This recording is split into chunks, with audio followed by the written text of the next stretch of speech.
இலங்கையின் முதற்தர சுற்றுலா தலம் ரீச்சாவின் மாபெரும் உணவு திருவிழா ஆகஸ்ட் மாதம் 7, 8, 9 மற்றும் 10 தேதிகளில் மாலை 6 மணி முதல் 10 மணி வரை. இன்றே டிக்கெட்டுகளை பெற்றுக் கொள்ளுங்கள். ஹார்முஸ் நீரிணை அருகே ஓமன் கடற்பகுதியில் செட்டஃபெல்லா என்ற எண்ணெய் டேங்கர் கப்பல் மீது அமெரிக்க ராணுவம் ஏவுகணை தாக்குதல் நடத்தியது. இதில் 21 இந்திய மாலுமிகள் மீட்கப்பட்ட நிலையில் காணாமல் போனதாக தேடப்பட்டு வந்த 3 இந்திய மாலுமிகள் உயிரிழந்து விட்டதாக மத்திய கப்பல் மற்றும் துறைமுகங்கள் துறை அமைச்சர் சர்பானந்த சோஸ்னேவால் உறுதிப்படுத்தப்பட்டதாக இந்திய ஊடகங்கள் செய்தி வெளியிட்டிருக்கின்றன. ஓமன் கடற்படையினரின் தீவிர தேடுதல் வேட்டையில் உயிரிழந்த 3 பேரில் 2 மாலுமிகளின் உடல்கள் மீட்கப்பட்டுள்ளன. மற்றும் ஒருவரின் உடலை தேடும் பணிகள் தொடர்ந்து இடம்பெற்று வருகின்றன.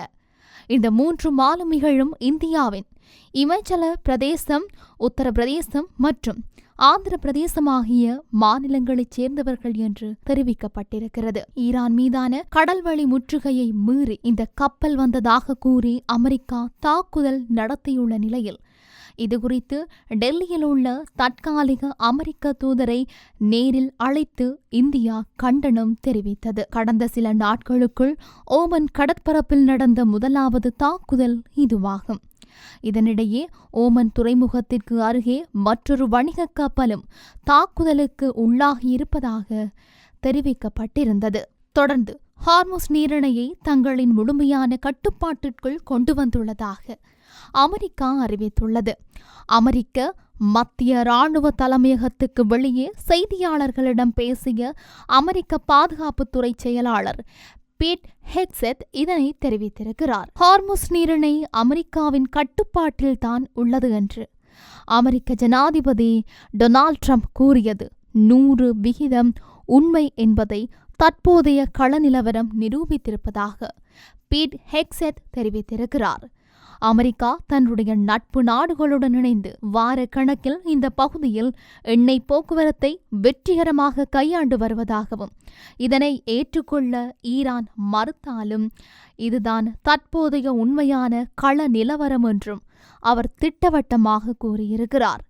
அத்தோடு இந்த வழித்தடத்தில் சர்வதேச வர்த்தக கப்பல்களின் தடையற்ற போக்குவரத்தை உறுதி செய்ய அமெரிக்கா ப்ராஜெக்ட் ஃப்ரீடம் என்ற இரகசிய பாதுகாப்பு திட்டத்தை செயல்படுத்தி வருவதாகவும் இதன் மூலம் இதுவரை 100 மில்லியன் பீப்பாய்களுக்கும் அதிகமான மசகு எண்ணெய் பாதுகாப்பாக கொண்டு செல்லப்பட்டதாகவும் அவர் இதன்போது தெரிவித்தார். ஈரானின் கடுமையான எதிர்ப்புகளையும் மீறி சர்வதேச வர்த்தக கப்பல்களின் தடையற்ற போக்குவரத்தை அமெரிக்கா தொடர்ந்து தீவிரப்படுத்தியுள்ளது. அத்தோடு சுமார் 140 வணிக கப்பல்கள் இதுவரை அமெரிக்க படைகளால் வெற்றிகரமாக முடக்கப்பட்டதோடு சர்வதேச தடைகளை மீறி ஈரானிலிருந்து வெளியேற முயன்ற ஒரு பெரிய மசகு எண்ணெய் பீப்பாய் கப்பல் செயலிழக்க செய்யப்பட்டுள்ளதாக அவர் மேலும் கூறியுள்ளார். இப்படியிருக்க 2வது முறையாக அமெரிக்க ஜனாதிபதியாக பதவியேற்றதிலிருந்தே மற்ற நாடுகளை மிரட்டுவதை பகுதி நேர வேலையாகவே ஆக்கிக் கொண்டுள்ள ட்ரம்ப் மீண்டும் கனடாவுக்கு மிரட்டல் ஒன்றை விடுத்திருக்கிறார். ஏற்கனவே கனடாவை அமெரிக்காவின் 51வது மாகாணமாக இணைக்கப் போவதாக மிரட்டல் விடுத்த ட்ரம்ப் கூடுதல் வரிகள் விதிக்கப் போவதாக மிரட்டினார். அதைத் தொடர்ந்து வரிகளும் விதித்தார். இந்த நிலையில் கனடாவுக்கு மீண்டும் மிரட்டல் ஒன்றை விடுத்துள்ளார் ட்ரம்ப். அதாவது கனடா, அமெரிக்கா மற்றும் மெக்சிகோ ஆகிய 3 நாடுகள் இணைந்து கனடா US மெக்சிகோ அக்ரிமெண்ட் என்னும் வர்த்தக ஒப்பந்தத்தில் கையெழுத்திட்டுள்ளன. ட்ரம்ப் முதன்முறையாக அமெரிக்க ஜனாதிபதியான போது 2018ஆம் ஆண்டு இந்த ஒப்பந்தம் கையெழுத்தானது. அந்த ஒப்பந்தம் ஜூலை மாதம் 1ஆம் தேதி மீளாய்வுக்கு வர உள்ளது. இந்த நிலையில்தான் அந்த ஒப்பந்தத்திலிருந்து வெளியேறி விடுவேன் என்று ட்ரம்ப் மிரட்டல் விடுத்திருக்கிறார். விடயம் என்ன என்றால், கனடாவின் பொருளாதாரத்துக்கு இந்த ஒப்பந்தம் மிக முக்கியம். ஏனென்றால் அமெரிக்காவுடனான சுமார் $1.3 டிரில்லியன் மதிப்பிலான வர்த்தகத்தை அந்த ஒப்பந்தம் பாதுகாக்கின்றது என்பதும் குறிப்பிடத்தக்கது. தொடர்ந்து மத்திய கிழக்கில் அண்மை காலமாக அதிகரித்து வரும் பாதுகாப்பு பதற்றங்களுக்கு மத்தியில் தற்காலிகமாக மூடப்பட்டிருந்த குவைத்தின் வான்வழி மீண்டும் திறக்கப்பட்டுள்ளதாக சர்வதேச ஊடகங்கள் செய்தி வெளியிட்டுள்ளன.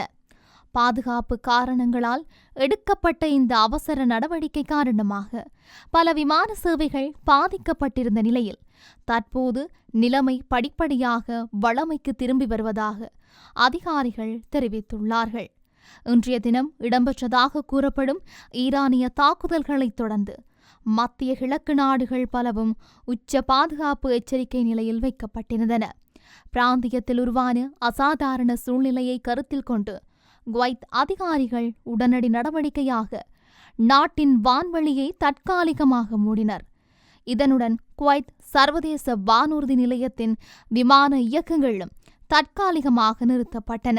இந்த திடீர் தீர்மானம் காரணமாக பல சர்வதேச விமானங்கள் தாமதமடைந்ததோடு சில விமானங்கள் தங்களது பயண திட்டங்களை மாற்ற வேண்டிய சூழ்நிலை ஏற்பட்டது. குவைத்தை நோக்கி வந்த விமானங்களில் சில அண்டை நாடுகளின் விமான நிலையங்களுக்கு மாற்றிவிடப்பட்டதாகவும் தகவல்கள் வெளியாகின. அதேபோல குவைத்திலிருந்து புறப்பட இருந்த பல விமானங்களும் தரையிலேயே காத்திருக்க வேண்டிய நிலை ஏற்பட்டது. விமான நிலையங்களில் ஆயிரக்கணக்கான பயணிகள் சிக்கித் தவித்ததாகவும் பலர் தங்களுடைய பயண அட்டவணைகளை மாற்ற வேண்டியிருந்ததாகவும் தெரிவிக்கப்பட்டிருந்தது. குறிப்பாக தொழில்சார் பயணிகள், வெளிநாட்டு பணியாளர்கள் மற்றும் விடுமுறை பணியாளர்கள் என்று இந்த திடீர் மாற்றத்தால் பெரிதும் பாதிக்கப்பட்டார்கள். இந்த நிலையில் பாதுகாப்பு அமைப்புகள் மற்றும் சிவில் விமான போக்குவரத்து அதிகாரிகள் இணைந்து மேற்கொண்ட விரிவான மதிப்பீட்டின் பின்னர் குவைத்தின் வான்வெளி மீண்டும் பாதுகாப்பானதாக கருதப்பட்டதால் அதை மீளத் திறக்க முடிவு செய்யப்பட்டது. இதையடுத்து விமான நிலைய நடவடிக்கைகளும் வழமை நிலைக்கு திரும்பின. குவைத் சிவில் விமான போக்குவரத்து அதிகார சபை வெளியிட்ட அறிக்கையில் அனைத்து விமான நிறுவனங்களுடன் இணைந்து விமான சேவைகளை இயல்பு நிலைக்கு கொண்டு வருவதற்கான நடவடிக்கைகள் மேற்கொள்ளப்பட்டு வருவதாக தெரிவிக்கப்பட்டது. தாமதமடைந்த விமானங்களை விரைவாக இயக்கவும் பயணிகளுக்கான சேவைகளை சீரமைக்கவும் அதிகாரிகள் பணியாற்றி வருகிறார்கள். இதற்கிடையில் பயணிகள் தங்களது விமான நேர அட்டவணைகள் தொடர்பில் சம்பந்தப்பட்ட விமான சேவை நிறுவனங்களுடன் தொடர்பில் இருக்குமாறும் விமான நிலையத்திற்கு புறப்படும் முன் விமான நிலைமைகளை உறுதிப்படுத்திக் கொள்ளுமாறும் அறிவுறுத்தப்பட்டுள்ளார்கள். ஏனென்றால் சில விமான சேவைகள் இன்னும் மாற்றியமைக்கப்பட்ட அட்டவணைகளின் அடிப்படையில் இயங்கக்கூடும் என்று தெரிவிக்கப்பட்டுள்ளது. மத்திய கிழக்கில் நிலவும் பாதுகாப்பு நெருக்கடி உலகளவிய விமான போக்குவரத்திலும் தாக்கத்தை ஏற்படுத்தி வருவதாக விமானத்துறை நிபுணர்கள் சுட்டிக்காட்டுகிறார்கள். குறிப்பாக வளைகுடா வான்வெளியை பயன்படுத்தும் ஐரோப்பா, ஆசியா வழித்தடங்களில் இயங்கும் பல விமான சேவைகள் தங்களது பயண பாதைகளை மாற்றியமைத்து வருவதாக கூறப்படுகிறது. அதே சமயம் தற்போதைய நிலைமை கட்டுப்பாட்டுக்குள் இருப்பதாக குவைத் அதிகாரிகள் தெரிவித்தாலும் பிராந்தியத்தில் தொடர்ந்தும் பதற்றமான சூழ்நிலை நிலவுவதால் பாதுகாப்பு நடவடிக்கைகள் மேலும் வலுப்படுத்தப்பட்டன. வான்வெளி மற்றும் விமான நிலையங்களின் பாதுகாப்பு தொடர்பான கண்காணிப்பு நடவடிக்கை 24 மணி நேரமும் மேற்கொள்ளப்பட்டு வருவதாகவும் தெரிவிக்கப்படுகிறது. மத்திய கிழக்கில் நிலவும் அரசியல் மற்றும் பாதுகாப்பு சூழ்நிலைகள் தொடர்ந்து மாறிவரும் நிலையில் எதிர்வரும் நாட்களில் விமான சேவைகளில் மேலும் மாற்றங்கள் ஏற்படுமா என்பது குறித்து சர்வதேச கவனம் நிலவுகின்றது. எனினும் தற்போதைக்கு குவைத் வான்வெளி மீண்டும் திறக்கப்பட்டிருப்பது பயணிகளுக்கும் விமானத்துறைக்கும் ஓரளவு நிம்மதியை ஏற்படுத்தியுள்ளதாக மதிப்பிடப்பட்டிருக்கின்றது.